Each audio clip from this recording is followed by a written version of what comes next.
Hare Krishna. So we will start with the Mangalacharan prayers, then the prayers towards the invocation prayers for Srimad Bhagavatam.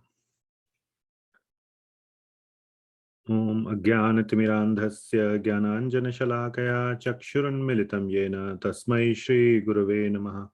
Shri Chaitanya Manobhishtam Sthapitam Yena Bhutale Swayam Rupa Kadamahyam Dadati Swapadantikam. Vandeham Shri Guru Shri Yuta Padakamalam Shri Gurun Vaishnavamscha Shri Rupam Sagrajatam Sahagana Raghunathan Vitam Tam Sajivam Sadvaitam Savadhutam Parijana Sahitam Krishna Chaitanya Devam Shri Radha Krishna Padan Sahagana Lalita Shri Vishakhan Vitamscha Nama Om Vishnu Padaya Krishna Pristhaya Bhutale Srimati Bhakti Vedanta Swami Niti Namini Namaste Saraswati Devi Gauravani Pracharine Nirvishesha Shunyavadi Paschatya Deshatarine He Krishna Karuna Sindho Dinabandho Jagatpate Gopesha Gopika Kanta Radha Kanta Namostute Tapta Kanchana Gaurangi Radhe Vrindavaneshwari Vrishabhanu Sute Devi Pranamami Haripriye Vanchakalpatarubhyascha Kripa Sindhubhya Eva cha Patitanam Pavanebhyo Vaishnavebhyo Namo Namah. Jaya Shri Krishna Chaitanya Prabhu Nityananda Shri Advaita Gadadhara Shrivas Adi Gaura Bhakta Vrinda. Hare Krishna Krishna Krishna Hare Hare Hare Rama Rama Rama Hare Hare.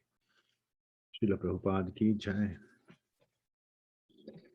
And then let us together, if possible, recite the Mangalacharan, the invocation for Srimad Bhagavatam.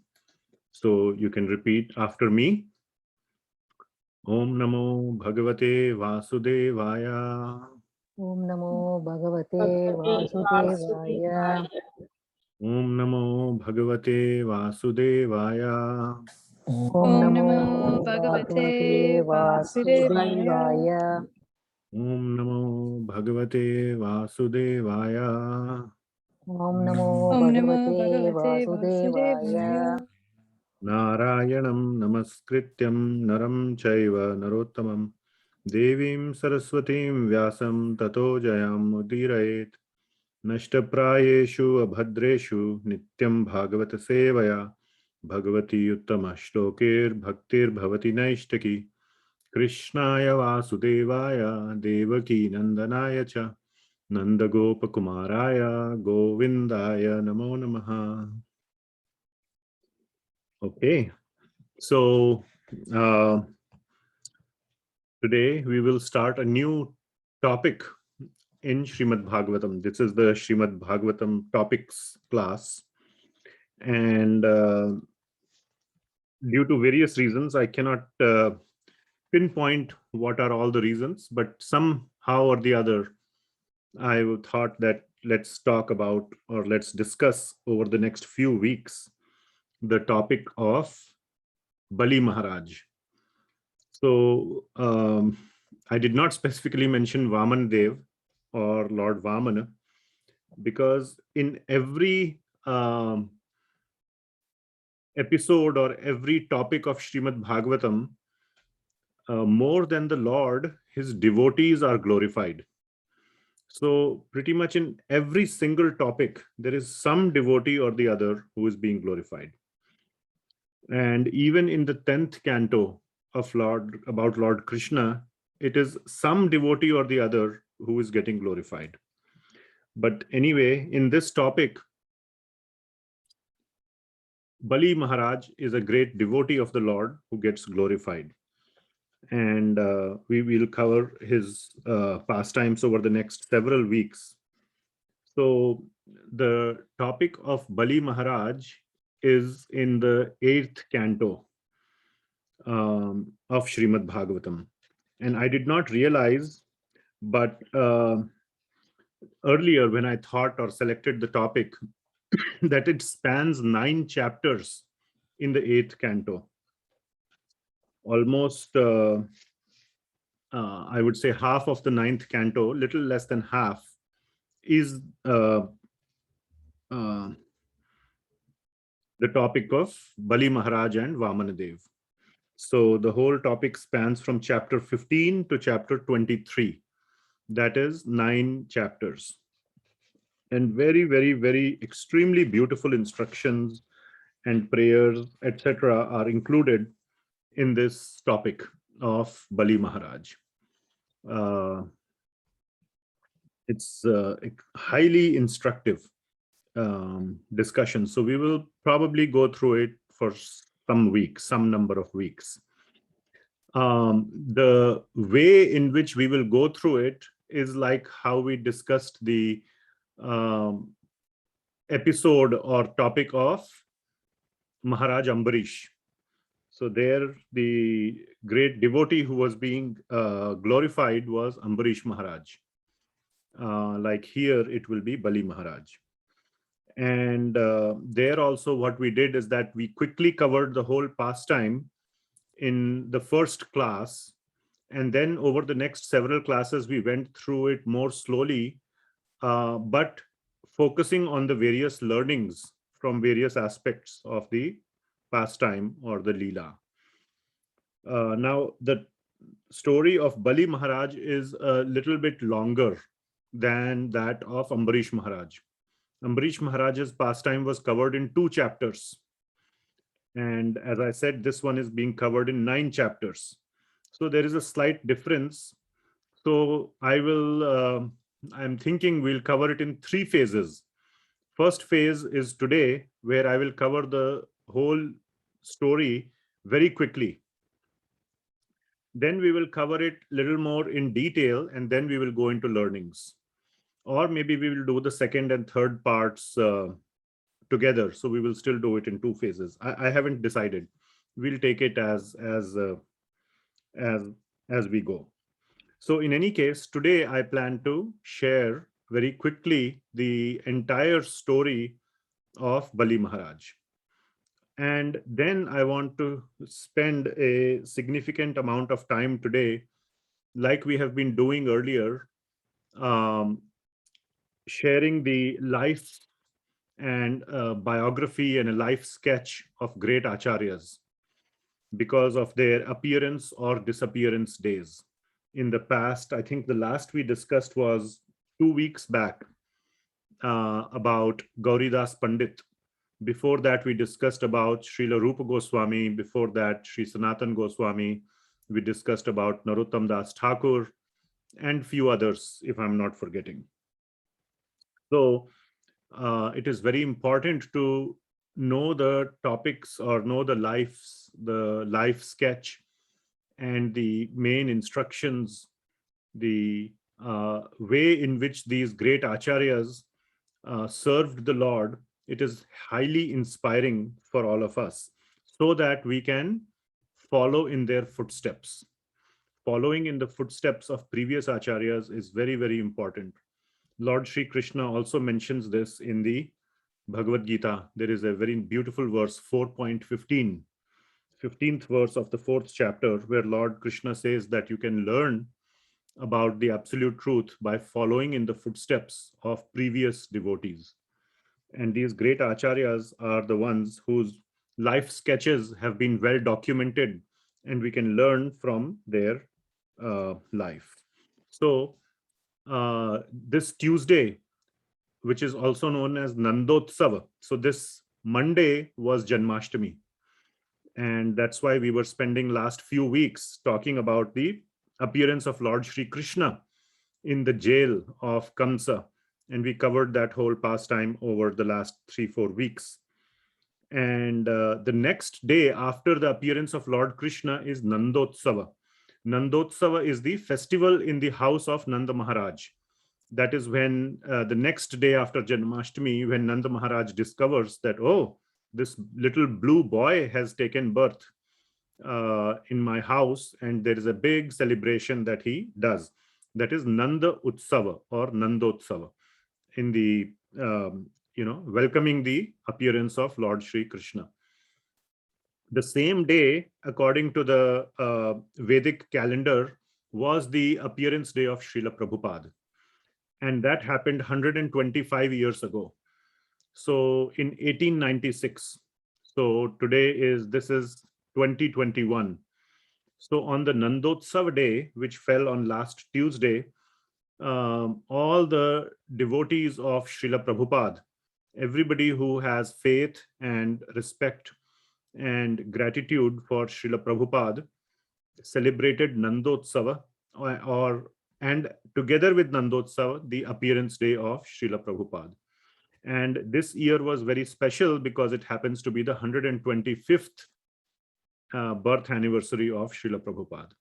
So we will talk, I thought I will share a little bit or a lot, or however you see it, about Srila Prabhupada.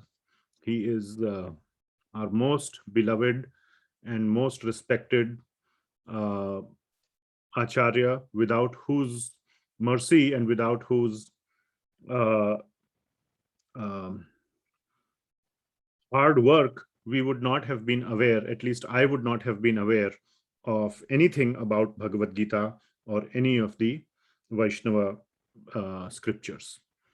So that is how we will discuss or go today. So having said that, let me start with the description of the pastime of Vamana Dev and Bali Maharaj. So at a very, very high level, you are all familiar about Vamana Dev. In the Dasha avatar, Vamana Dev is the fifth avatar. We usually start with Matsya avatar, Kurma avatar, Varaha avatar, Narsingha avatar, then Vamana avatar. So Vamana Dev is the little boy, a dwarf boy, Brahman boy, who subdues Bali Maharaj. Bali Maharaj is the grandson of Prahlad Maharaj. So his Bali Maharaj's grandfather is Prahlad. Prahlad is the great devotee who witnessed the appearance, or in fact caused the appearance of Narsinghadev. So this story starts in Canto 8 of Srimad Bhagavatam in chapter 15 with the conquering of the worlds, the heavenly worlds, Indra's planet, Swargaloka, etc., by Bali Maharaj. So it starts with Shukdev Goswami asking about what is the story of the dwarf or Vamana Dev. So Parikshit Maharaj is curious about this particular incarnation of Lord Vishnu. And then Shukdev Goswami begins to describe this incarnation of Lord Vishnu, Vamana Dev, along with the description of Bali Maharaj. So Bali Maharaj did a lot of tapasya or worship of his guru Shukracharya. So Shukracharya is the priest or the official priest of the demoniac community, and he served his guru with great gratitude, and also he served the Brahmanas of the Bhrigu dynasty. So by serving the guru and Brahmanas, he got a lot of benedictions. He got a very, very powerful chariot and some weapons and some shields which would protect him, which made him very powerful. Now, as per the natural tendency of the demons, so demons have natural tendency. So Bali Maharaj was driven by his natural tendency, and we will cover this in more detail when we go deeper in our next phase. Bali Maharaj attacks the kingdom of Indra or Swargaloka. So Indra is the king of Swarga, and he is attacked by Bali Maharaj, and he gets defeated because Bali Maharaj has received these great weapons, great benedictions by his service to Guru and Brahmanas. So it is, one of the learnings from here you can realize is how much the surrender to Guru and Brahmanas is beneficial. that you can get so much benefit out of it. And in Bali Maharaja's case, he even defeated all the demigods or devatas. The demigods they all ran away, and they left the Swargaloka, or the heavenly kingdom, to Bali Maharaj. And they went out and started living in the forests in an incognito way, so that nobody could recognize them. So like that, Bali Maharaj was ruling the entire universe. He became the king of the whole universe, the entire upper and lower planetary systems. Now, in parallel, because of the demoniac rule of Bali Maharaj, now his demoniac rule was not oppressive. He was ruling in a very nice manner, but just that he was of the demoniac dynasty. He was one of the from the Asuric dynasty or demoniac dynasty, and that is not the natural place for them to rule over the upper planetary systems. Their place is the lower planetary systems. So the Lord wanted to break his pride, and the Lord so then in the next chapter, the 16th and 17th chapters, the appearance of Lord Vāmanadeva is described. Very beautiful appearance of Vamanadeva is described. Like we discussed in the pastime of Lord Krishna, Vamanadeva is the son of Aditi and Kashyap Muni. And Mother Aditi did a wonderful vrata and worshipped Lord Vishnu with great devotion. And Lord Vishnu appeared as her son, as her and Kashyap Muni's son, as Vamanadeva. And just like in the case of Lord Krishna, Vamanadeva enters the body of Aditi through the mind of Kashyapa and takes birth as in the four-armed form, just in the same way like Lord Krishna appeared. And then later he becomes a small boy. So we will cover those details as well in the detailed discussion of how Lord Vishnu appears to Mother Aditi. So like that, he is born. And then when he grows up and is a small boy, he goes to Bali Maharaj. And when he arrives at the kingdom or the palace, or where Bali Maharaj is residing, so in the meantime, Bali Maharaj is doing great ashvamedha yajnas. So he has basically captured Indra's throne, but he is officially not the Indra. So he wants to officially become Indra. And for that, one of the things that you have to do is to perform 100 ashvamedha yajnas. So he was performing these elaborate yajnas, ashvamedha yajnas, in order to get that pious credit, to get the punya karma out of performing this yajna, so that he can officially, in the proper way, become Indra. So in this way, he was performing these yajnas, and then Vamana Dev arrives there. So as part of the yajna, one of the things is that the king who is performing the yajna is supposed to give charity or donation to any Brahman who arrives. So when Vamana Dev arrived, Bali Maharaj wanted to give him some charity, and Vamana Dev was this bright and glowing, very, very bright Brahman. The effulgence from his body was overshadowing the effulgence from the entire sacrificial ceremony. He became the most effulgent sort of person in the whole area. And so Bali Maharaj thought, who is this person? I've never seen such a bright person before. And he wants to offer him charity. And what does Vamana Dev ask for? Vamana Dev asks that, okay, no problem. Thank you for your charity. Just give me 3 steps of land. 3 steps. So Bali Maharaj thinks this small boy doesn't know how to ask more. It's like if you ask a small boy, you can ask, anything you want, he will say, give me a small toy. Even though the person who is giving can give a lot more.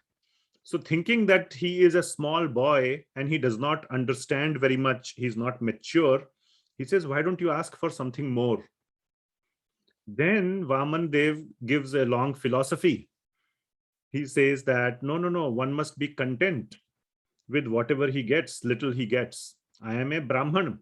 I don't want more. Otherwise, if I start asking for more, then there is no end. I can ask for the whole universe. Still, I will not be satisfied. So right now, you just give me 3 steps of land. I will be satisfied in that. I am a Brahman. I don't need more. And you can see I'm very short. He is a dwarf. He says, I know, for me, 3 steps of land are enough. I'm so short. I don't need more. So Bali Maharaj says, fine, no problem. Whatever you want, I will give. And he begins to officially endorse his promise. Officially endorse his promise by, taking some water and doing achaman and, saying that I promise to give you whatever you ask. As soon as he was beginning to do that, take the water, his guru, who is Bali Maharaja's guru? Shukracharya. Shukracharya. Yes, Shukracharya. He stops his hand. He says, wait, don't take this vow to fulfill the promise. Because I have learned that this boy is none other than Vishnu himself. So you must not, and he will cheat you. Just like he cheated your great-grandfather. Who is the great-grandfather of Bali Maharaj? Prahalada. No, Prahlad is the grandfather. How can be? So who is the great-grandfather? Hiranyakashipu. Hiranyakashipu. Very nice. Hiranyakashipu. Sorry. Hiranyakashipu is the great-grandfather. He says he cheated your great-grandfather. Your great-grandfather thought no man, no animal, nobody can kill. This Vishnu came in such a special way that it was almost like cheating. So he is Vishnu. He has some trick that he will do. Don't give the promise. Don't promise whatever he asks, I will give. Don't make that promise. Here we have another big learning. He says, no, I will give whatever everything that I have comes from Vishnu. What is there if I don't give? There is nothing that is mine.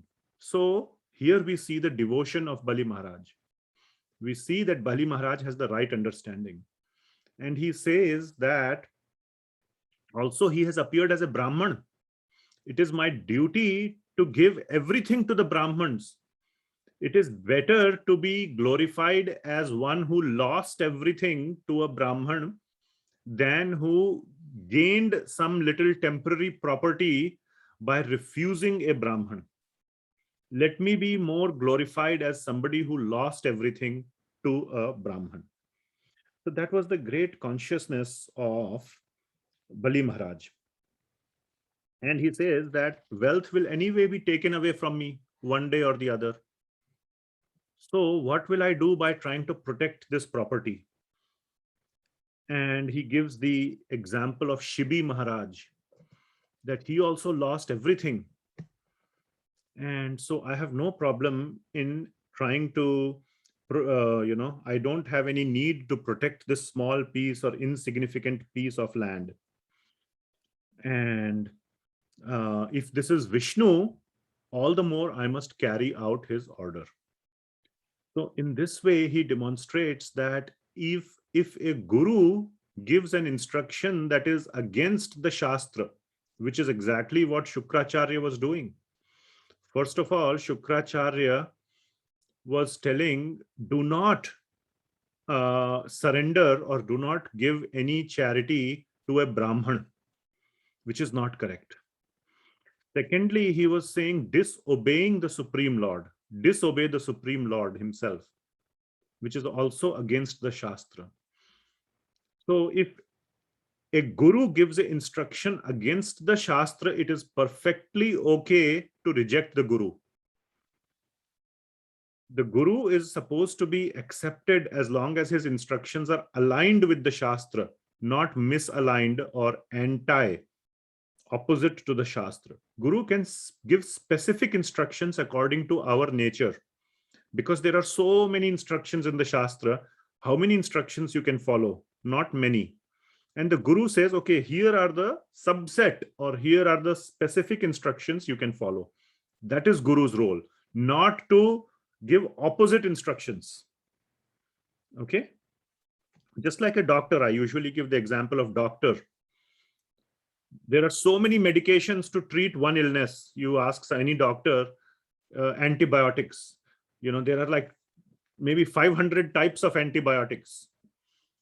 And they will select the right antibiotic, the one antibiotic which will work for you, and give you that one. That is the role of doctor. But doctor cannot give you poison, because that will kill you. So he cannot say, hey, I am doctor, here is a prescription for poison, you take it. No, then the patient will obviously reject. So that is the role of the guru. And this is one of the biggest teachings, of this chapter, that the instructions from guru is only to be accepted if it is aligned with the Shastra, and therefore knowing the Shastra is very important. Then only you can know whether the instructions of the guru are aligned or not aligned.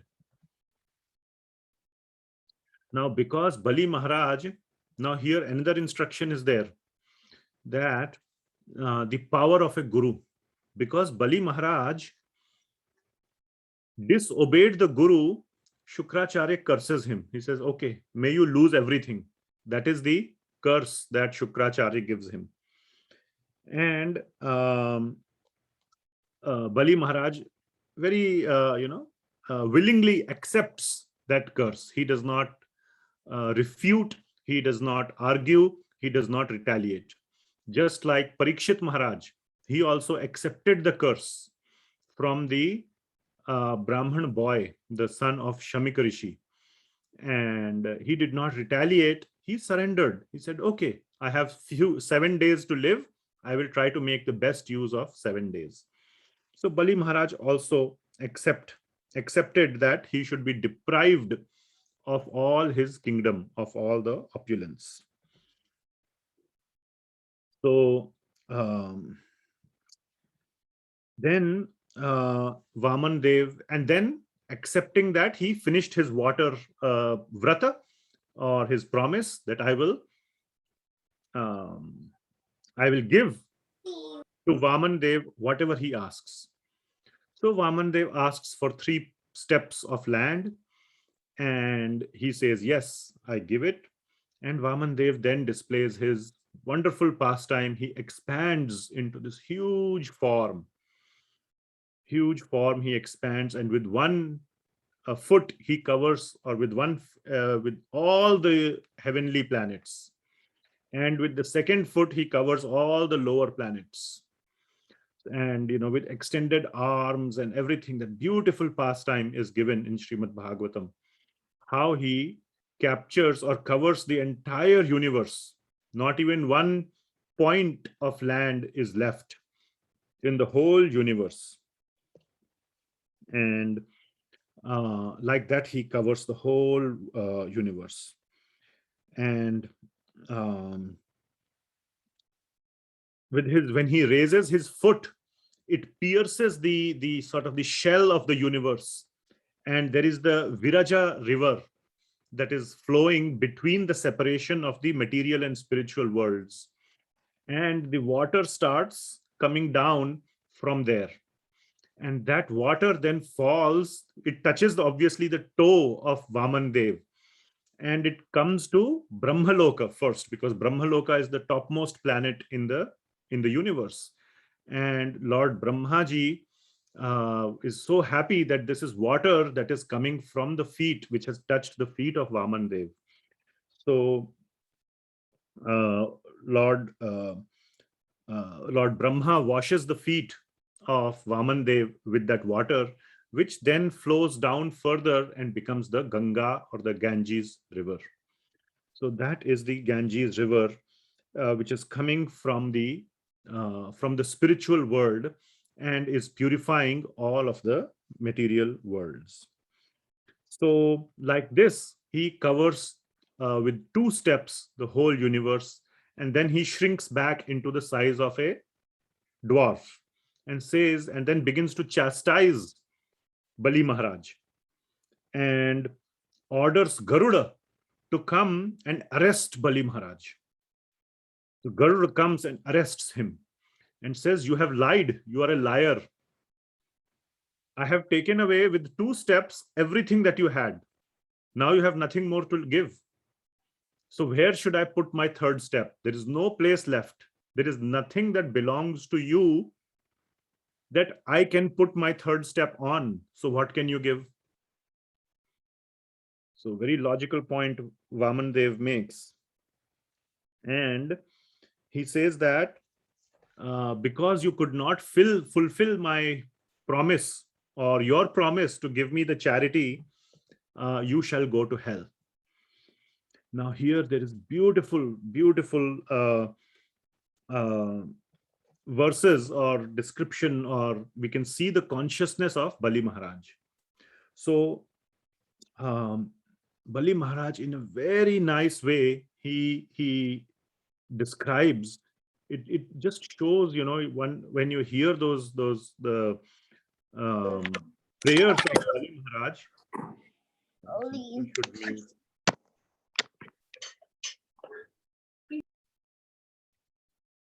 So the heart melts. The humility of Bali Maharaj is so wonderfully described. Bali Maharaj says that I have no shame in accepting that my promise has fallen short. Yes, my promise has fallen short, and you have shown me I was very proud of all my property, and you have correctly shown me that I should not have been proud. And I have no problem in accepting the humiliation of being arrested. And the quality of tolerance and equanimity, he did not lose his calm. He simply surrendered to the Supreme Lord in a very, very, very submissive way. And he says that I'm so happy to be arrested by you. Being arrested by the Supreme Lord is such a wonderful thing. Where else could I get such a benediction of being arrested by the Supreme Lord? And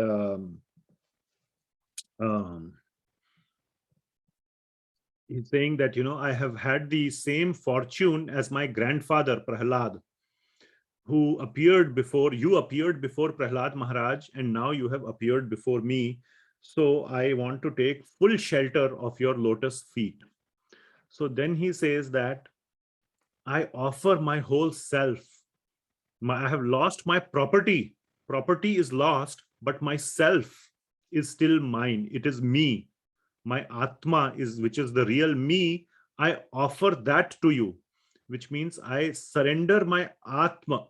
This is atmanivedanam. He surrenders his entire existence. He says that still is mine. My property is lost, but I am not lost yet. I am still a free man. And I surrender my freedom, the freedom of my eternal soul, to you, which means he completely surrenders himself to Vamana Dev. So this is called atmanivedanam. And the Lord becomes very happy, very, very happy with Bali Maharaj. And he says, you are actually now, the Lord completely changes his tone. He says, you are actually a very great devotee. But to show to the whole world how to behave in time of distress, I orchestrated this whole Leela. I humiliated you just to make an example of how a devotee should behave in such a case. He should tolerate, he should surrender to the Lord when calamity or when distress arrives. And you have perfectly demonstrated how a devotee should behave himself. So Vamana Dev then begins to, he he puts his foot on the head of Bali Maharaj, which means that he accepts Bali Maharaj under his lotus feet. We all pray that we should get the shelter of the lotus feet of Sri Krishna. That is what we pray. Bali Maharaj literally got that.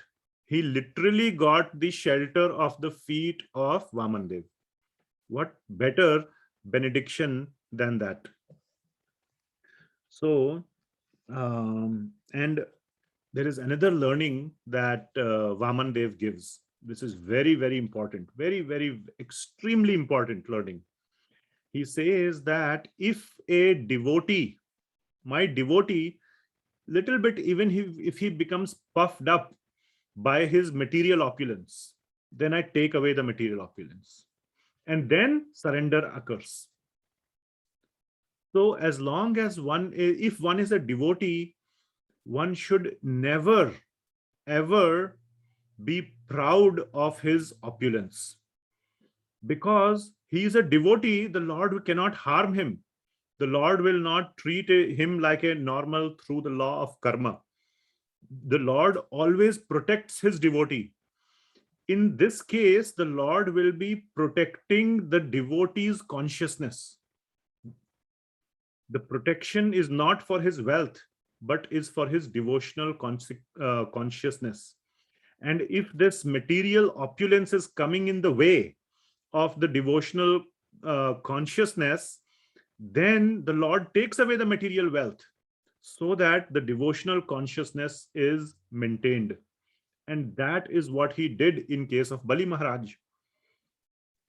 The Lord does not hesitate to let the devotees have material wealth as long as they don't misuse it. There are so many cases when the Lord gave a lot of opulence, lot of material opulence to the devotees. The example is Prahlad Maharaj. After killing Hiranyakashipu, Lord Nrsimhadev made Prahlad Maharaj, gave him the throne on which Hiranyakashipu was sitting. And he made him the king. Similarly, Dhruva Maharaj, he gave him a wonderful kingdom. Even though Dhruv Maharaj didn't ask for it. That's what he went for, but he did not ask for it, but still he got it.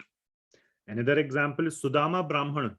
He goes to Lord Krishna, but he does not ask for anything. Still Lord Krishna gives a lot of material opulence because he knows that the devotee will not misuse it, and better still, he will use it properly in service of Krishna. So all these learnings are there, which will go into greater detail, but this is a very important learning, that it's okay for devotees to have material opulence as long as they don't misuse it, or better, they use it in service of Krishna. Otherwise, the Lord takes it away to help the devotee make spiritual or devotional progress. So, Vamana Dev explains all this to Bali Maharaj. And Bali Maharaj very kindly accepts all these instructions.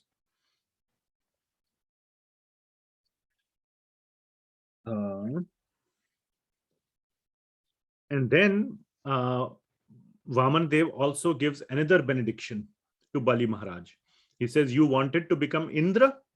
You shall become Indra in the 8th Manvantara.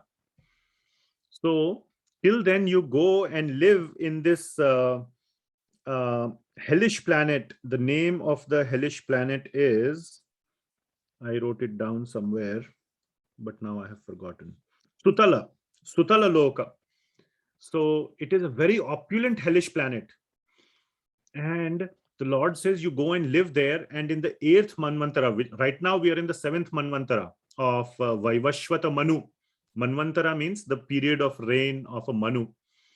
And there are 14 Manus in a day of Brahma. And within each Manu, there are 71 main Yuga cycles. So right now, Bali Maharaj is living somewhere in Sutala Loka. And when the 8th Manvantara will occur, then Bali Maharaj, who is living somewhere presently, will become Indra officially. So even that wish of Bali Maharaj, the Lord fulfills. So Bali Maharaj becomes very, very overwhelmed with devotion. He profusely glorifies the Lord, and he um, offers respect to the Lord and goes to the Sutala planet.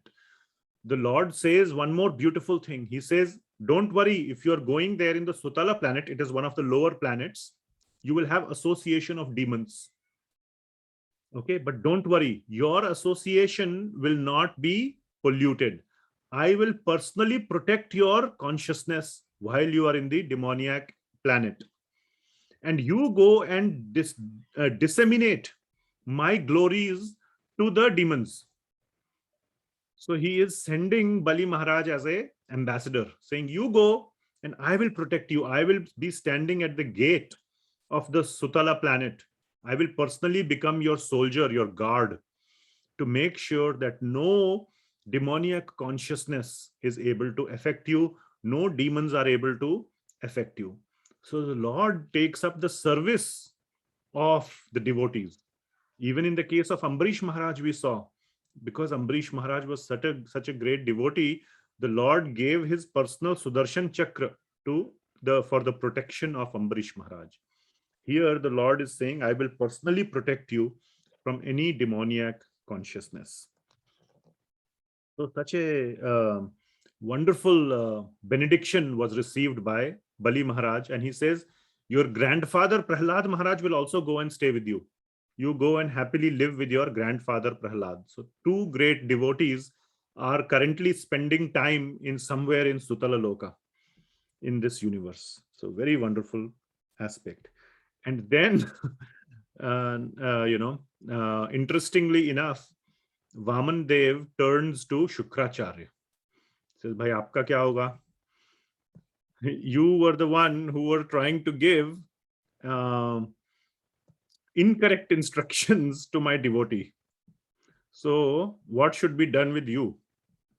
So then Shukracharya realizes, yes, I am wrong. So he also begs forgiveness from Vamana Dev and said, yes, I committed an offense. And now I have been purified. And he's saying that wherever your names are chanted, then purification will occur. So, and then he begins to chant the Lord's name. And here another important instruction is there, that even if there is some offense in some yajna or some sacrifice or some act of worship, and there was an offense because the ashvamedha yajna was being conducted and Shukracharya gave wrong advice to Bali Maharaj. He told him to not give charity to a Brahmana.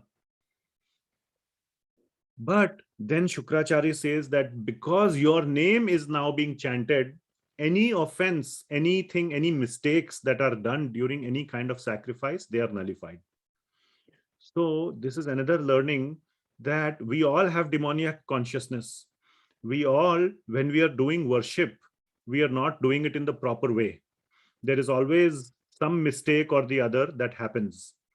But if we are accompanying the worship with chanting of the holy name of the Lord, all the mistakes that are done in the worship are nullified and they don't affect us.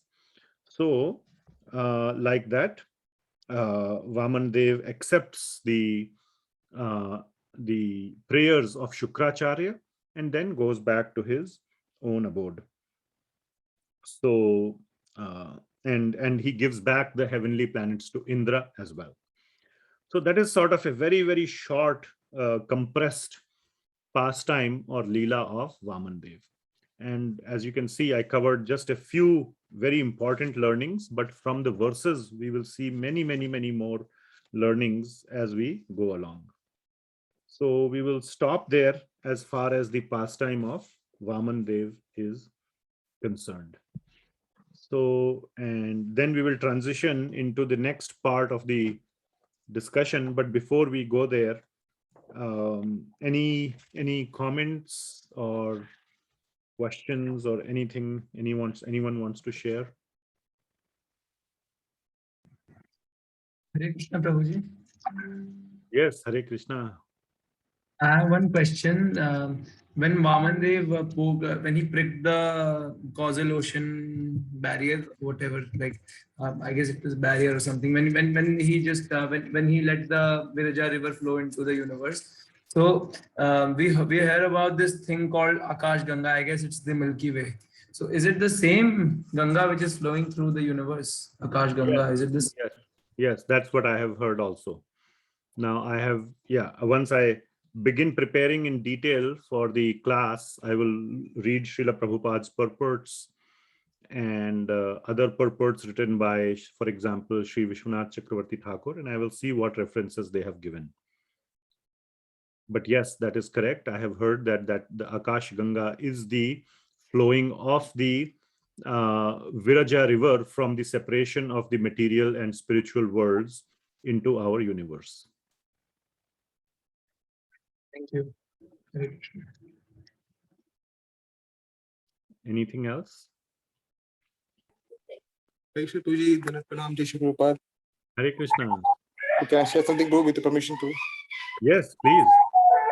So I just, when you're talking about the devotees, being bereft of, say, wealth or something like that, Prabhu, right? The devotees are usually not opulent. So, and there are, of course, devotees who are, for example, you gave Dhruva Maharaj, and then there is Bali Maharaj who got this Sutala planet. And so I just remembered of one particular incident, the 10th canto, the 88th, almost the very end of the 10th canto, 88th chapter, where Srila Parishit Maharaj actually asked a very, very similar question, saying that the devotees of Lord Shiva, who is a strict renunciant, usually enjoy wealth and sense gratification, whereas the Supreme Lord of devotees, they do not. Why is that? And then very beautiful, this one, very, very beautiful verses, 10.88.8, where Krishna says himself that if I especially favor someone, I gradually deprive him of his wealth. Then the relatives and friends of such a poverty-stricken man abandon him. In this way, he suffers one distress after another. And if someone reads this, you say, what kind of God is he making suffer? And then he says, the next verse is the punchline. When he becomes frustrated in his attempts to make money and instead befriends my devotees, I bestow my special mercy upon him. That's the punchline. So I just remember that aspect that Yes. Vamana Dev took everything of Bali Maharaj, but then gave him, give him special mercy in terms of the wealth, whatever it was. But he decided Shelter of his lotus feet. Yes, the ultimate shelter. So I just remember that too. And then also you mentioned about that Shukracharya says that if someone takes your name in any sacrifices, then the offenses will be nullified. I just remember that Prabhupada did the same thing. So, especially during the installation ceremony of deities, usually there are Vedic mantras being chanted.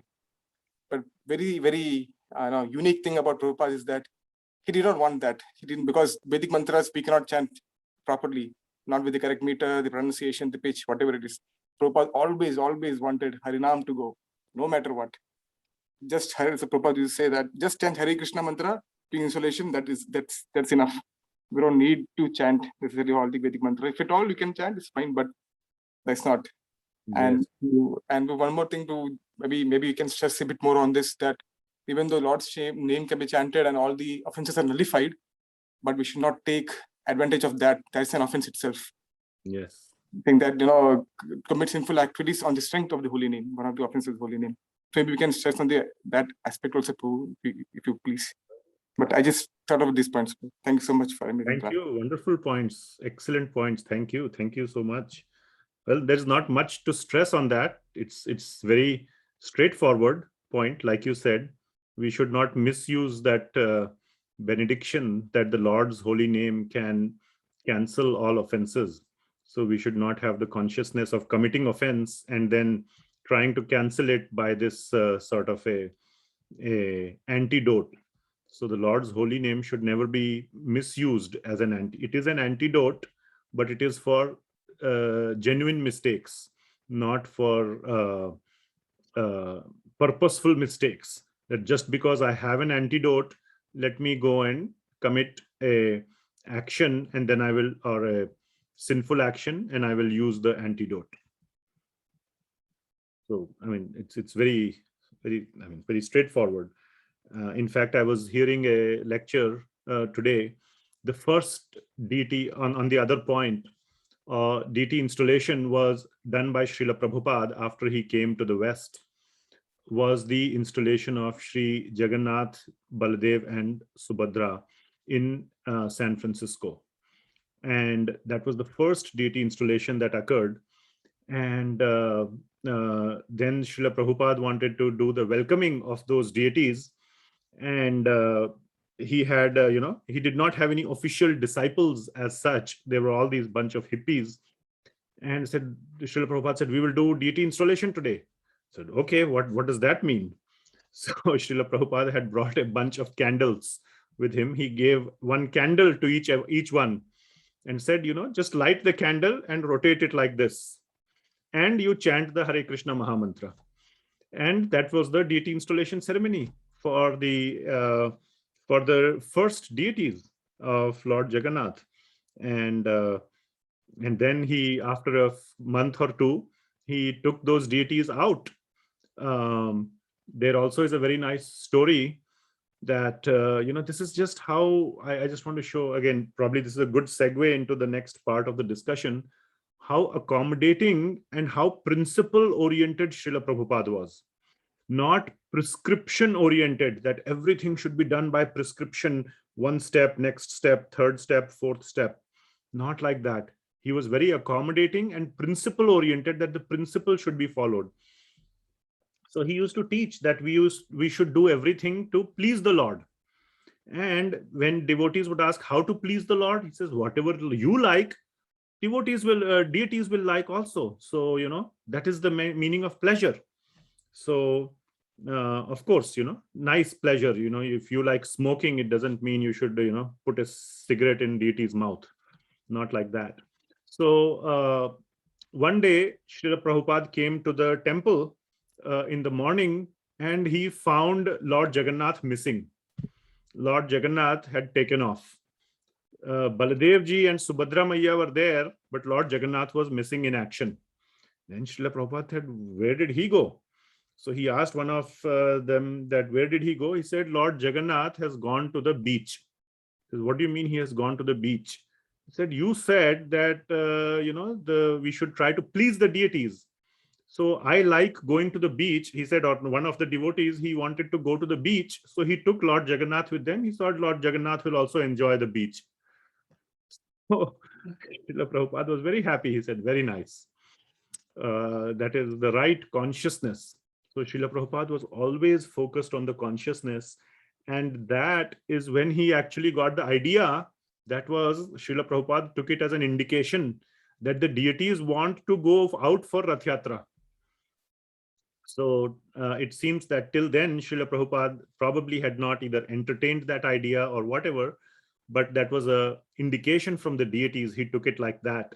And then he organized the first Rath Yatra in the Western world in San Francisco in 1968. And that was the first San Francisco, very famous San Francisco Rath Yatra. It happened on the sea beach near the Golden Gate Bridge. So, and there also one very funny incident happened. When the devotees they took the deities of Lord Jagannath, Baladev and Subadhra and put them in the car to take them, the car would not start. And they kept trying to start for like 10-15 minutes and the car would not start. And finally the car started and then they went there. So, and Srila Prabhupada was waiting at the point where, the Rath Yatra was going to start. So he said, why were you late? So they said that, oh, we were trying to start the car, but, the deities were sitting, we were all on time, but the car wouldn't start. And Srila Prabhupada started laughing.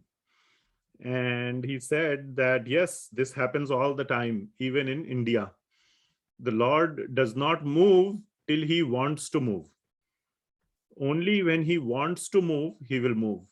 So which means that this Lord Jagannath has not changed. He is the same Lord Jagannath as in Jagannath Puri.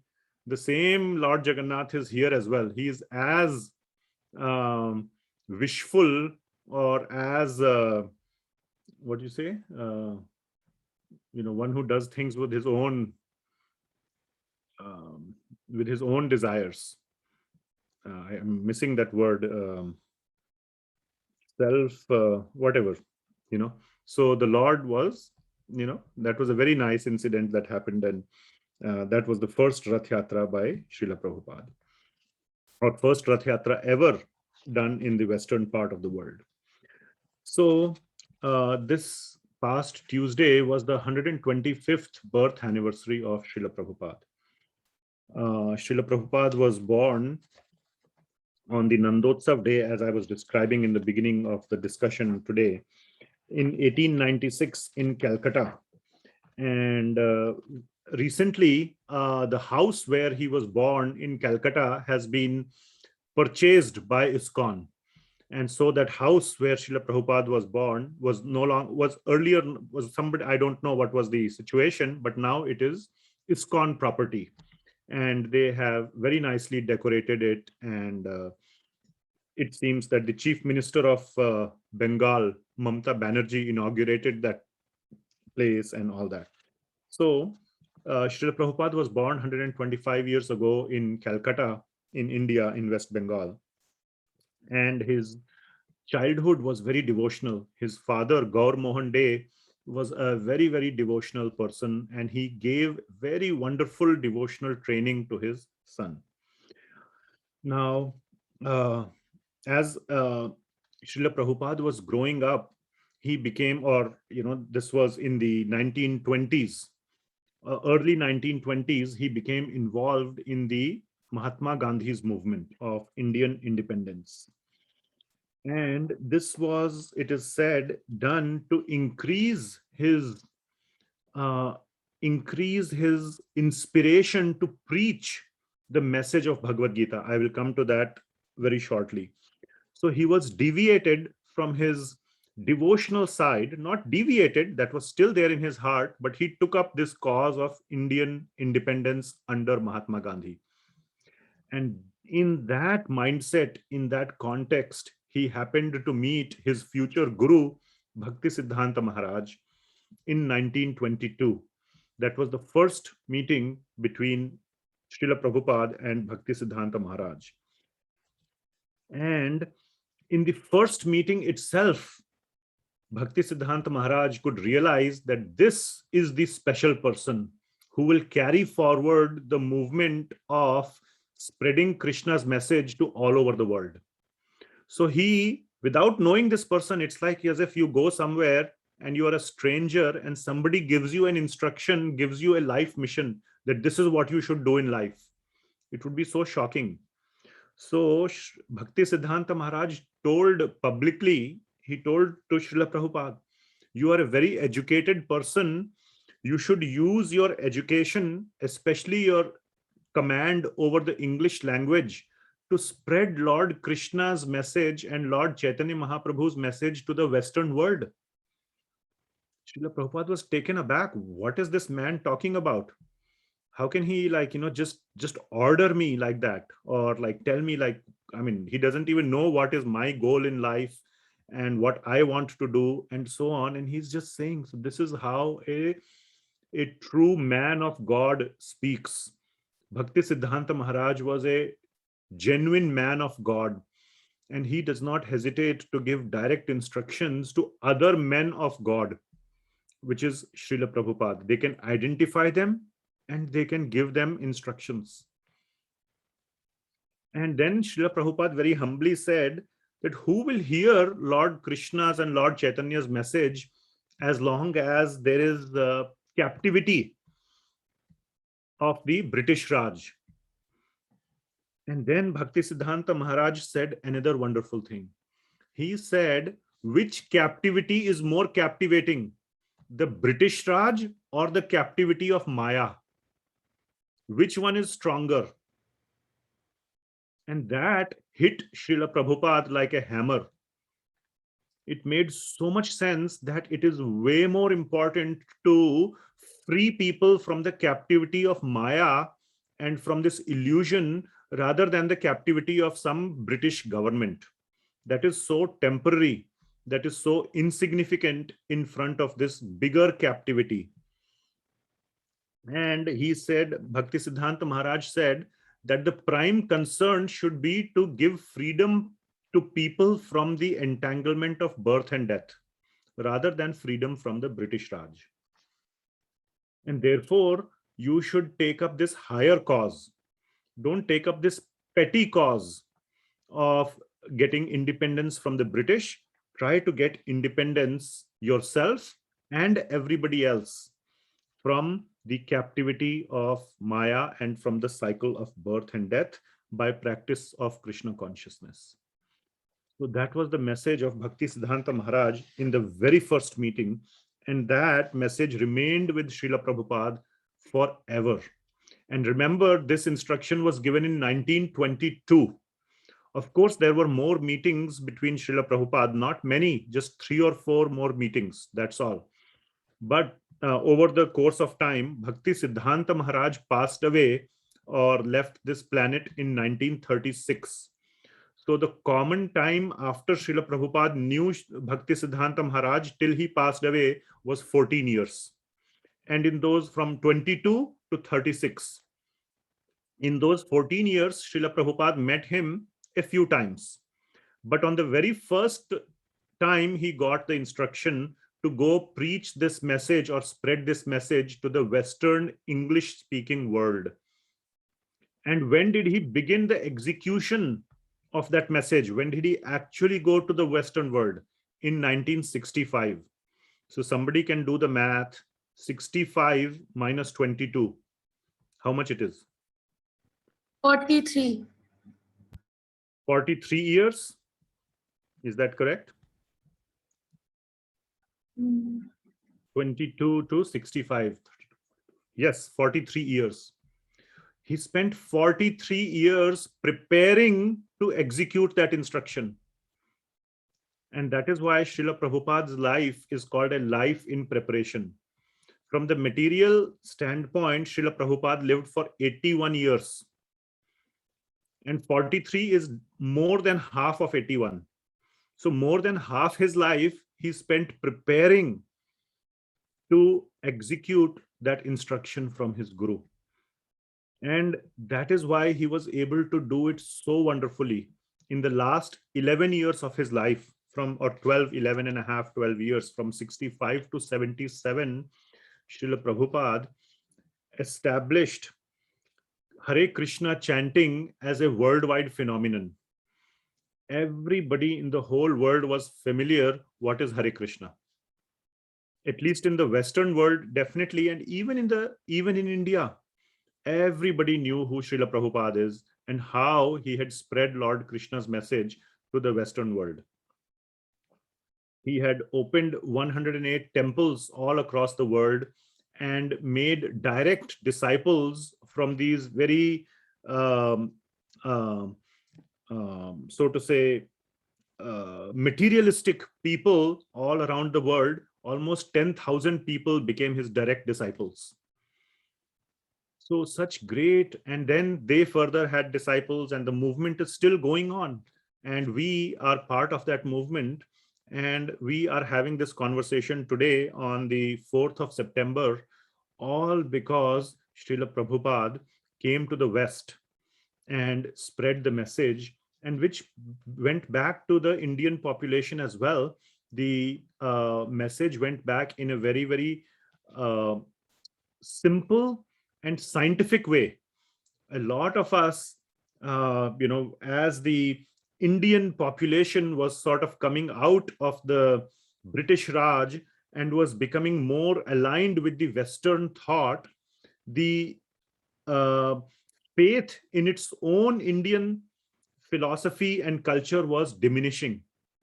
And Srila Prabhupada, through the West, showed a large part of the Indian community that they are taking up to the same philosophy which belongs to India. And why shouldn't we take it up? And a lot of people took it up for that reason alone. that there must be some sense. If the Western people are taking it up, who we are trying to follow, and if they are trying to follow us, we should follow our own scriptures. And the whole description, commentaries, explanation given by Srila Prabhupada is so compelling, it makes sense. That is why even the Western people took it up. That's why many of us are taking it up, because it simply makes sense. So another very, very important instruction that Bhaktisiddhanta Maharaj gave to Srila Prabhupada is that he asked Srila Prabhupada that if you ever become rich, if you ever have money, you should print books. At that time, among the disciples of Bhaktisiddhanta Maharaj, there was some dispute that was going on. And that whole dispute was after some money, or who will become the sort of the head of the temple and all that. And Bhaktisiddhanta Maharaj was so disappointed and disgusted with such behavior from some of his disciples.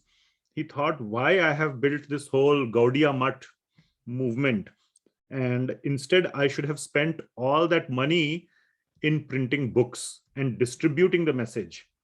And that is why he gave this instruction to Srila Prabhupada that if you ever have money, build, or don't that much focus on building temples, focus on distributing, printing and distributing books.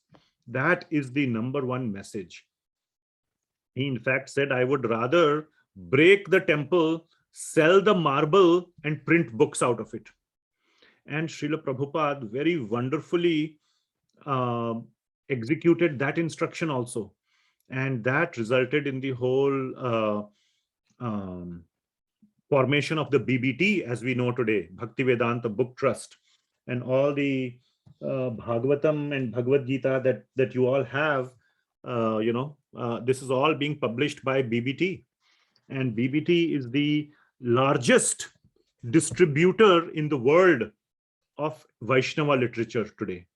Nobody else distributes as much Vaishnava literature as BBT does. Not even Gita Press Gorakhpur.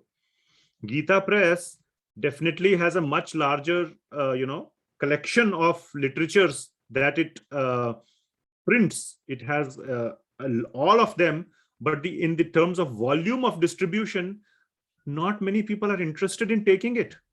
But the disciples of Srila Prabhupada and under Srila Prabhupada, they're so much into distributing the message, not just printing it, but also to distribute it. And that distribution is very important because that generates further printing. When you print and you distribute, you need more printing. And that is why the followers of Srila Prabhupada are so strong on distributing and sharing this message. Of course, now there is other ways other than books, like online methods and all, which are replacing the books, and that's fine. Times have to change, and we have to find out basically ways to spread the message. Books are just a means to spread the message. So we should do everything we can to spread the message, either through paper books, e-books, through voice, through any means, just spreading through Harinam Sankirtan, through whatever means, spreading the message to the people. So after Bhaktisiddhanta Maharaj left this world in 1936, Srila Prabhupada but continued his preparation to fulfill the orders of his Guru. He had taken these two orders, one to print books and the other one to disseminate or to spread the message of Lord Krishna throughout the world. There is a very wonderful verse in Chaitanya Bhagavat which reads as Prithvite ache yata nagaradi grama sarvatra prachara haibe mora nam. This is what Chaitanya Mahaprabhu said, that Prithvi ache yata nagaradi gram, that in this Prithvi, on this world, how many ever Nagar and Gram, towns and villages are there, Sarvatra prachara hoibe. Everywhere the prachar, or which means the spreading of the message, hoibe mora naam, my name will be spread in every town and village in this whole world. Chaitanya Mahaprabhu had said this. And it is very well known that because of the efforts of Srila Prabhupada, that message has finally come true. In every town and village of the world, the name of Lord Chaitanya and Lord Krishna has been glorified through the Sankirtan movement of Srila Prabhupada. So Srila Prabhupada, long story short, Srila Prabhupada took sannyas. So before that, he basically started preparing to spread the message. He did several things, like he started the Back to Godhead magazine, which is still being published again by BBT. And finally, in 1959, he took sannyas and he moved to Vrindavan. And in Vrindavan, he stayed at the Radha Damodar temple, which is one of the most famous temples of the entire Vrindavan village or town. Now it's a town. Earlier it was a village, but one of the most prominent temples. The management of the temple was, kind enough to give a room to Srila Prabhupada, and Srila Prabhupada sat there and started his translation of Srimad Bhagavatam. And that is where he would sit. He could see the deities right from his room. His room was very close to the main altar of the temple, and he would look at the deities and continue his translation of Srimad Bhagavatam. It is said that in that room, Rupa Gosvami used to visit personally and would give Srila Prabhupada encouragement and inspiration. And he would give guidance to Srila Prabhupada. He would come directly to his room. This is what is said. And he wrote many books. He wrote 3 volumes of Srimad Bhagavatam as well before leaving for the United States, as a preparation to preach or to spread Lord Krishna's message in the Western world. So like this, finally, in 1965, Srila Prabhupada came to America. And by the help of one very wonderful, nice devotee, her name is Sumati Murarji. She was the owner of a cargo ship, or a group of cargo ships known as the Scindia steamliners. So she gave him a ticket on one of her ships to go to America. Now she was very apprehensive, actually, that this old Swamiji, who is leading a very pious and sattvic life in Vrindavan, it's very easy for a Vaishnava sannyasi to live in Vrindavan. Very easy to find food, and it's a devotional atmosphere. All the requirements of a Vaishnava are met in Vrindavan. Saying, why are you going to America? You won't even find anything suitable to eat there or live or anything like that.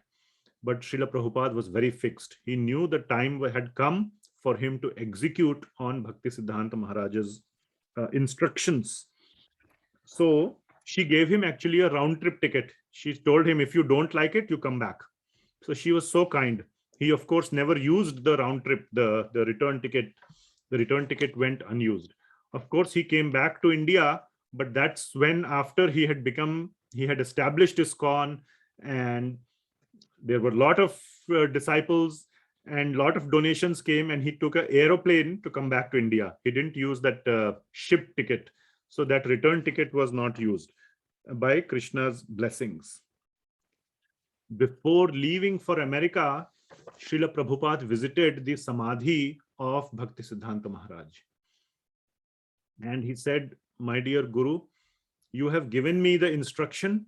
Now I am humbly going to try to carry it out. It is your job to make me successful in carrying out your own instruction. So please give me the strength to carry out the instruction. So this is another very important point, that when a Guru gives an instruction and he sees that the disciple has the sincere desire to carry it out, he gives the disciple all the power and the strength to carry it out as well. Just like a father telling a son, okay, you do, and whatever, go do this job, mow the lawn. He won't just leave the son to mow the lawn. He will give him all the tools, give him all the training, give him all the help that is needed so that he can be successful. So in the same way, Lord Krishna and Bhakti Siddhanta Maharaj gave him the strength to be successful in the instruction, because Srila Prabhupada was very, very sincere and serious in fulfilling that instruction. On the ship, Srila Prabhupada had 2 heart attacks. And these heart attacks basically brought further surrender. Not that Srila Prabhupada was any less surrendered. He was already fully surrendered, but further the mood of surrender was intensified. And he prayed very intensely to the Lord to let him serve if he was saved. And that night, Lord Krishna himself gave him darshan, along with all his avatars, especially Nrsimhadev, and told him, you don't worry. I am directly protecting you. Nothing will happen to you. You keep carrying out the instructions of your Guru. And Srila Prabhupada was filled with confidence after that. He was very clear after that, that yes, now I have to. There is no looking back. And he vigorously carried out the instructions of his Guru. He reached Boston Harbor was the first stop. And then from there, the ship went finally to New York. That is where Srila Prabhupada got off the ship. And then he started his mission there, and the rest is pretty much history. Of course, the starting was humble. It took almost 1 year before Srila Prabhupada could have few people come to him regularly on a consistent basis to hear Lord Krishna's message. He found this one very good place in New York, which is called 26 2nd Avenue. Now, that property also belongs to ISKCON till today, and it is a nice center. If you ever go to New York, please don't forget to visit this first place where Srila Prabhupada started ISKCON. And the address is still 26 2nd Avenue. And it at that time and still is called Matchless Gifts. That is the name of the store. And weekly programs and all Kirtan, Sankirtan programs happen to this day. Another place in New York you should not miss if you go is Tompkins Square Park. It is still a very big park in New York. And under a tree, Srila Prabhupada used to sit down and do Kirtan. There are some very, very famous pictures of Srila Prabhupada doing Kirtan, and so many people coming there and joining him for the Kirtan. And like that, Srila Prabhupada started spreading Lord Krishna's name all over the world. There is this very wonderful book I just wanted to show you called Acharya. It's a picture book, black and white picture book. And it is available through the temple, at least in Portland. It's available through all temples in your local area. If you're interested in this book, it's that thick. And it contains black and white pictures and a story of Srila Prabhupada. Oh, so this one doesn't, I happen to open a page which doesn't, but like this one, it has one black and white picture on one side and then some writing on the other side. So like that, if you go to any page, you will find a picture and then some writing. So very nice way to read about Srila Prabhupada. Of course, there is the Srila Prabhupada's Lilamrita, which is the official biography of Srila Prabhupada. It is available on Vedabase. You can read it online. It is available in print, again through BBT. And an abridged version is also available through BBT. And all that can be made available through the temple. If you want, please let us know. Those who are in Portland, we can make it available, all these things to read in detail about Srila Prabhupada. Then Srila Prabhupada's mission basically started expanding by leaps and bounds, and there was no looking back. Now, as the mission was expanding, Srila Prabhupada did not forget that he needs to translate the Vaishnava literatures. So he continued his translation of many, many, many Vaishnava literatures. He had, of course, already translated and commented upon the Bhagavad Gita. He continued his translation and commentaries on Srimad Bhagavatam, Chaitanya Charitamrita, wrote a lot of summary books like the Krishna book, which is a summary of the 10th canto of Srimad Bhagavatam, Teachings of Lord Chaitanya, which is a summary of the teachings of Lord Chaitanya to Sanatana Goswami, Rupa Goswami, and the other acharyas from Chaitanya Charitamrita, the Nectar of Devotion, which is a summary study of the Bhakti Rasamrita Sindhu by Sri Rupa Goswami, and many other books. So Srila Prabhupada, even though he was spreading his movement, he continued his work of translating the Vaishnava scriptures, the important Vaishnava scriptures. Over time, some very, very well-known personalities became very, very close disciples of Srila Prabhupada. George Harrison is one of them, one of the 4 Beatles. And even John Lennon, the sort of the leader of the Beatles, was also very close to Srila Prabhupada. But George Harrison became the closest. He actually wanted to take initiation from Srila Prabhupada. Prabhupada told him, no, you don't take initiation. You remain George Harrison. Don't become somebody else. Because you as George Harrison is more well known to the whole world. If you take initiation, you will get a new name and then people will not know who you are. Your old material identity will be lost. That is the process of initiation. Srila Prabhupada said, because you are so materially well known all over the world, use that in service of Krishna. So that is again the same instruction. If we have material opulence, we should use it in service of Krishna, not give it up like a sannyasi. Use it for Krishna.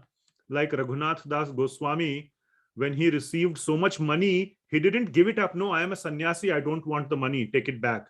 No, he used it to build Radha Kund. Similarly, Sanatan Goswami, we discussed in one of the previous discussions that salt merchant brought all his profits and gave it to Sanatan Goswami. Sanatan Goswami is a mendicant.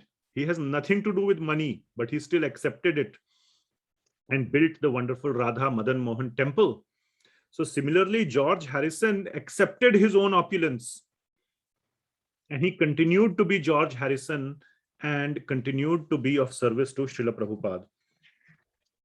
He made this wonderful album, which was #1 hit on the charts for a very, very long time.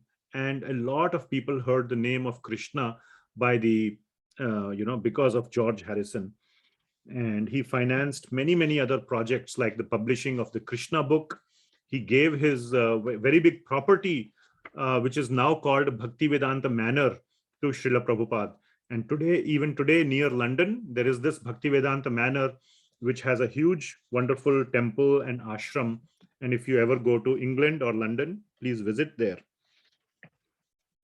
So like this, Srila Prabhupada spread Krishna consciousness all over the world. In India, his goal was to twofold. One was to show that if the Western people are taking to our own Vaishnava scriptures so seriously, that the Indian people should also take it up. So that was his way of bringing that influence from the West of our own scriptures into the Indian community. And the second thing he wanted to do was to establish temples in 3 prominent places in India. 3 prominent places. One is in Bombay. He said, my office, what did he say? My office is in Bombay.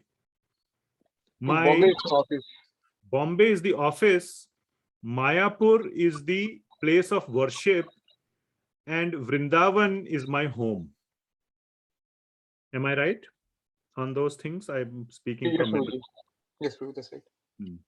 So in Mayapur, Vrindavan, and Bombay, he wanted to establish wonderful temples, and he did so. But all 3 places, the establishment of the temples was not without trouble. And that we will share at some other time, all the trouble that he went.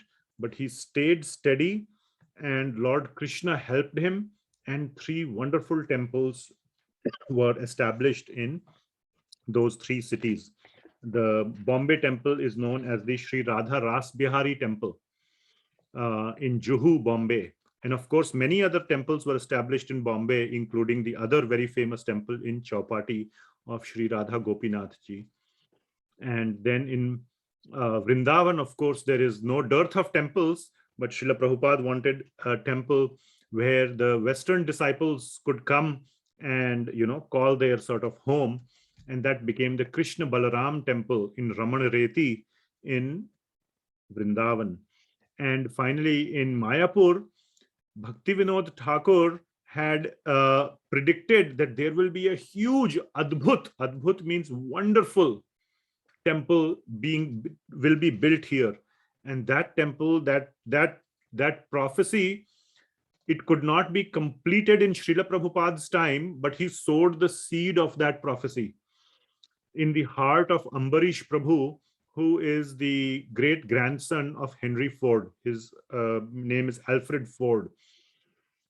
And he told Alfred Ford, who became a disciple of Srila Prabhupada, that maybe you can someday finance and cause this temple to be built. This instruction was given to Ambarish Prabhu somewhere in the 1970s. And look, it took him almost 50 years to fulfill that instruction from his guru. But Ambarish Prabhu stayed very strong in the instruction of his guru. And now the Temple of Vedic Planetarium, TOVP, is coming up in the center of the Mayapur campus. And that is the world headquarters of ISKCON. And that temple is going to be the largest Vaishnava temple, short of Angkor Wat, which is in Cambodia. It is a temple from thousands of years old. That is the largest Vaishnava temple in the whole world. This ISKCON temple of Vedic Planetarium in Mayapur, will be the second largest in the whole world, Vaishnava temple, anywhere in the world. So that is what Srila Prabhupada sowed the seed for in Mayapur. So like that, he established these three temples. And then, of course, after that, many hundreds of temples came up in all of India and all over the world. So Srila Prabhupada, over his life and afterwards, established this beautiful community called the International Society for Krishna Consciousness, because of which we are all able to understand the message of Lord Shri Krishna and Chaitanya Mahaprabhu through Bhagavad Gita, Srimad Bhagavatam, Chaitanya Charitamrita, and so many wonderful books. And he also gave us sort of the formula of how to stick together, how to spread the message, not just the literatures, but how should we actually go spread the message through book distribution, through Harinam Sankirtan, through Bhakti Vrikshas, through Namahattas, through all these various programs of outreach, and the primary goal being to spread the message. Srila Prabhupada gave 4-point formula, and I will end with this. This is one of his most important instruction, is his 4-point formula. The first point is, what is that? Preaching is the essence. The essence of the movement is preaching. Preaching means to spread the message of Lord Krishna. Preaching is the essence. Second one is purity is the force. If you want to preach the message, you have to be pure. Otherwise, there will be no force. Otherwise, it will become puss. So purity is the force. Preaching is the essence. Purity is the force.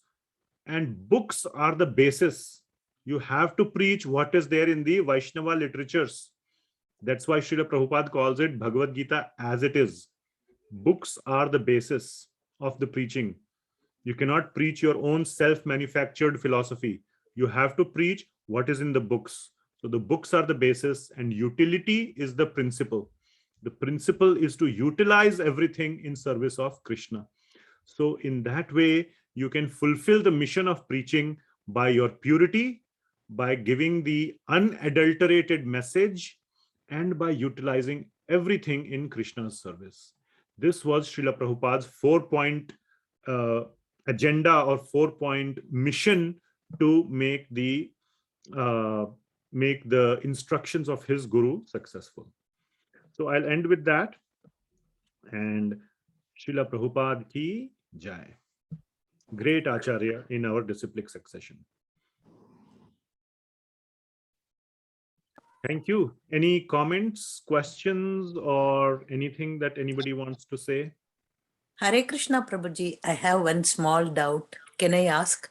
Yes, of course. You were mentioning Rupa Goswami visited and advised Prabhupada in Vrindavan. Yes. Are they contemporaries? No. Rupa Goswami is from the 1500s. That's what I was wondering. And this is Srila Prabhupada in 1900s. 400-year gap. But Then Acharyas can communicate with each other. He was coming in Sukshma Sariram. Yes, exactly. Okay. Thank you, Prabhuji.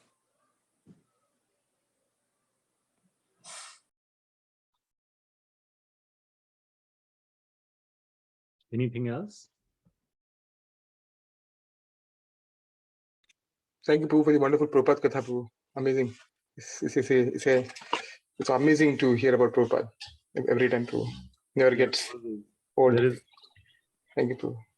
Thank you. There is so much more about Srila Prabhupada. Like I mentioned, the Lilamrita, the Acharya book. There is also a wonderful movie made by Vishakha Mataji and Yadubara Prabhu, who are husband-wife and wonderful disciples of Srila Prabhupada. It's called as what is it called? Hare Krishna movie. Is that the official name, or there was something below it also? Hare Krishna movie. The what? Somebody can tell me. Prabhu, the Swami.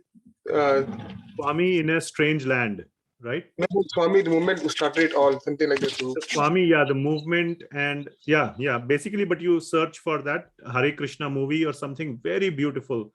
You should see that and you will get a very nice understanding of Srila Prabhupada. There is also a Acharya series made by Bhakti Charu Maharaj with an actor, a contemporary actor who acts as Srila Prabhupada, something like 30 to 40 episodes. In great detail, they go and describe sort of it's a whole like a TV series of Srila Prabhupada. Very, very nice and absorbing. It is known as Acharya. All of it is available free on YouTube. So you can watch that. Yes. It's called Abhecharan. Abhecharan, yes. Acharya is Acharya is the name of this book. Sorry. So Abhecharan, yes, that's the name. And then there is also a wonderful series called Following Srila Prabhupada.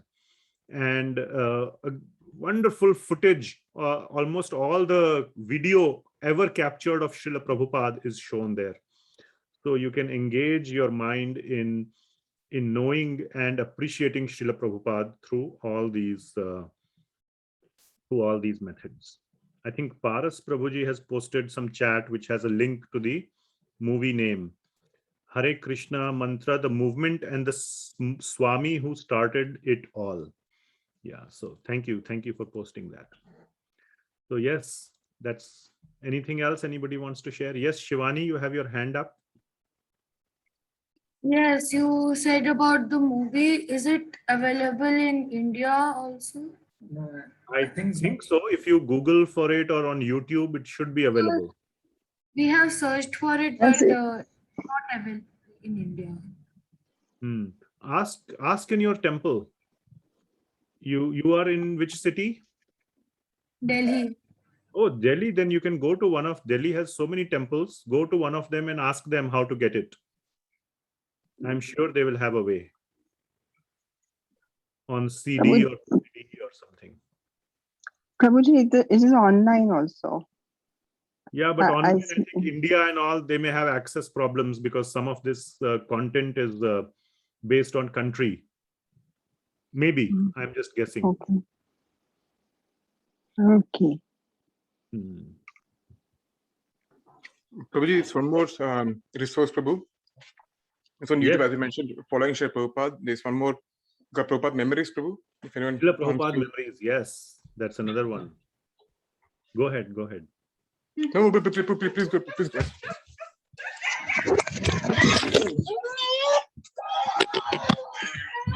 It's okay. He wants to say something. Okay. So yes, that is another series called Memories or Srila Prabhupada Memories, where disciples of Srila Prabhupada are sharing their various incidents or their interactions with Srila Prabhupada. Very, very instructive. So yes, there is a lot out there to absorb ourselves in the pastimes, in the Leela of Srila Prabhupada. Okay, we will stop here then. Thank you so much. Thank you. Hare Krishna. Srila Prabhupada ki jai. We will see you soon in one of the next meetings. Thank you. Hare Krishna. Thank you. Hare Krishna. Thank you. Thank Hare you. Krishna. Hare Hare Hare Thank you so much. Thank you so much. Hare